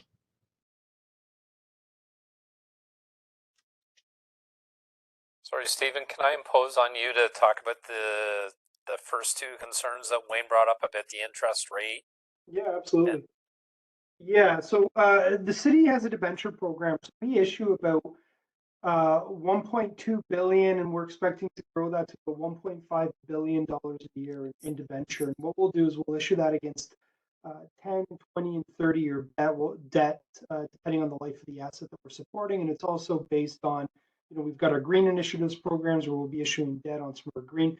But essentially, these are investments that are out to a certain area of the market that are looking for a place to invest. It's not the same quite as a mortgage with a home. So it's not that we would have a variable rate that we could leverage and then lock in at. It's based on what we would secure. Now, we are benefiting from a low interest rate environment in the past, where we now have debt that is secured on 10, 20, and 30 year that we'll be paying back at that rates. The challenge is the new debt that we're incurring is now being incurred at higher interest rates, and that's the challenge we're seeing. In terms of the chart that's in the appendix that shows the percentage of household income, that's specific to the City of Toronto property taxes. That doesn't take into account any other taxes that might be paid for the federal and provincial governments. Okay, thank you, Stephen. And then Wayne, your next concern was about the bike lanes. So I can say, since that is in Ward 24, one of the things that we've been working with our staff is to build bike lanes in a much more comprehensive way so that they actually feed into a network. So the bike lanes that you're talking about on Ellesmere, they will soon be connecting to the Meadowway, which is a Toronto Region and Conservation Authority project that is going through the Gatineau Hydro Corridor. You'll soon be able to bike either all the way downtown or out to Scarborough from downtown. I chair the Toronto Region Conservation Authority. I can also tell you that bikeway, the Meadowway, I've had expressions of interest from out in Durham, Pickering, Oshawa, Ajax, all asking how to link into that. You'll be able to connect that bikeway in Ellesmere into the Highland Creek. You can take that pathway down to Lake Ontario. You can get onto the Port Union, the Ron Moser Waterfront Trail in Deputy Mayor McKelvie's ward. From there, you can bike to Halifax if you want to on the Great Canadian, I think, Waterfront Trail, as it's called. We're also in plans in the works for bike lanes on Scarborough Golf Club. So I do hear your concern, and I also have to say, as the city councillor for Ward 24, I regularly ride my bike along those trails. I do see them more and more used, and I think once we have those better connections, they're going to be very well used. Saying that, I think we have time for one more question. Ravi, if you can unmute yourself.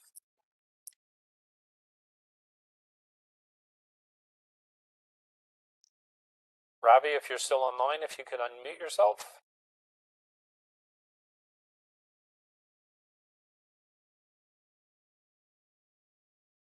Not seeing Ravi unmute himself. I'm going to try Ron Parkinson.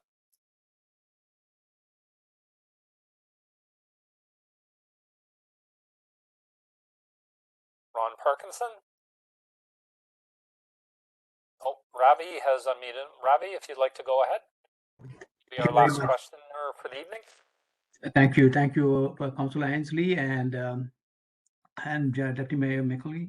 Really, thank you for the presentation itself. I really appreciate it. And again, Steve, it's a great presentation. It's a great balancing act to have a balanced budget, and so I really appreciate what you have done. And at the same time, I think a couple of questions I have is that when we talked about on the page 23, we talk about 187 million for increase in salaries and benefits, and then another 296 million for inflation. Does the 296 million inflation include that for the salaries as well, or is it a separate 296 million? And that's maybe for 24 onwards, but that's the number I have. I don't have the detailed budget in front of me. And the other question was, that too in the context of what Ms. Tina Walke had mentioned earlier on about, you're adding more staff, more policemen, more staff. When we are all tightening our budgets on our side, how are you controlling your administrative costs? Are there anything that you're doing to trying to sort of cut down on staff or reduce salaries or do something else in a way to sort of ensure? I know that you do a line by line review of your budget as well that you mentioned earlier on, but is that something that you focus on as well, trying to say, is there any way some administrative costs could be reduced by maybe getting ChatGPT to respond to some of your questions or something like that, using artificial intelligence, using machine learning or something? Are there things that you're looking at to save costs for us at the end of the day, instead of just the policeman is one issue, maybe there's something else is happening elsewhere. There were people who are cutting leaves and trees and branches who are just not even doing their job in the past. And so there were so many things that were happening so how are we doing those things? So that's one point. And I think the other question the other gentleman raised was the debt issue. That was something that I wanted to talk about as well. That's great. And on the whole, I'm really thankful for the presentation and hear that. Go ahead. Thank you.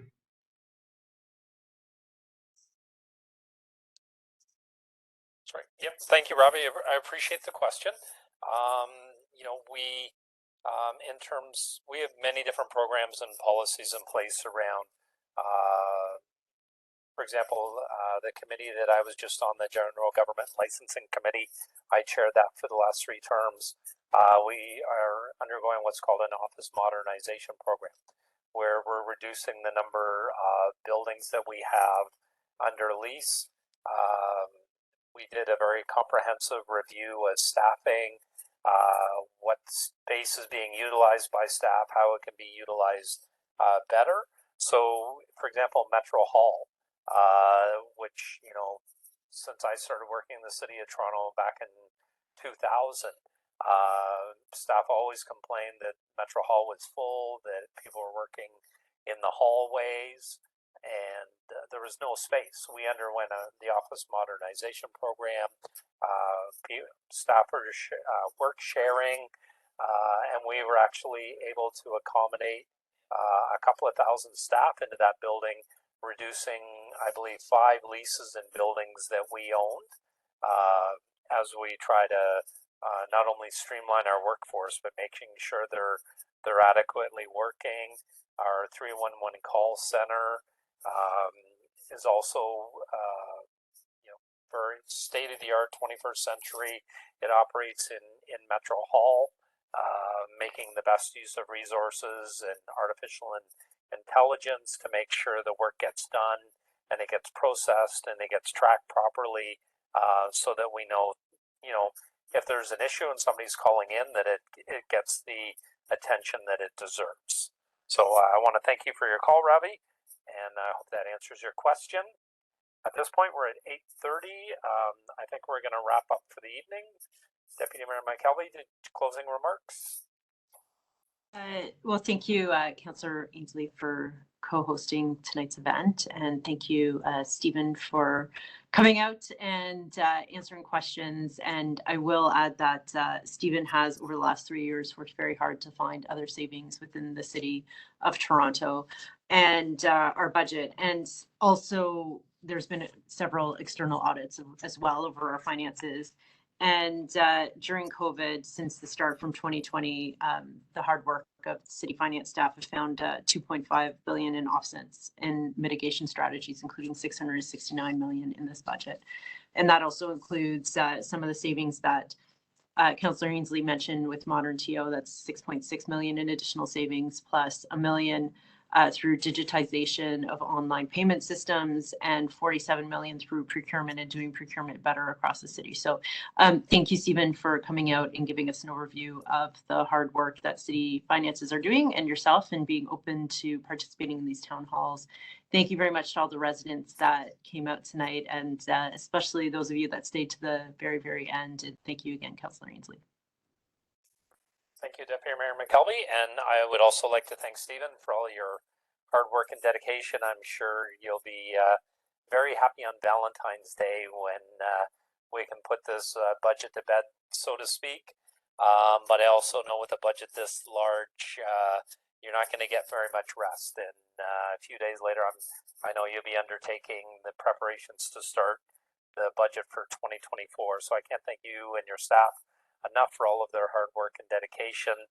I want to thank Deputy Mayor McKelvie. It's always a pleasure working with her to make sure we have the services and programs that our residents need, not only in our respective wards, but throughout the city of Toronto. And I'd like to thank all the residents for coming out this evening or logging in on a very snowy day. I hope everybody stays safe and well. Please continue to reach out to our respective offices if you do have any issues or concerns. Once this meeting's over and you can think of something else you'd like to ask us, please feel free to reach out to us. And thank you very much, everyone. I hope you have a safe evening. Take care, and thanks for joining us.